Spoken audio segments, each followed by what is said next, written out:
En este problema partimos de la función de posición s de t igual a 4 más 3 por seno de t para obtener la velocidad en el tiempo t igual a pi.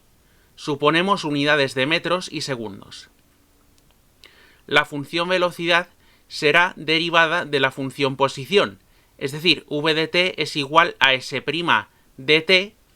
que quedará igual a 0, al ser 4 una constante su derivada es 0, más 3 por la derivada del seno de t, que es coseno de t, con lo que v de t nos queda igual a 3 por coseno de t. Sustituyendo ahora calculamos v de pi, que será igual a 3 por coseno de pi,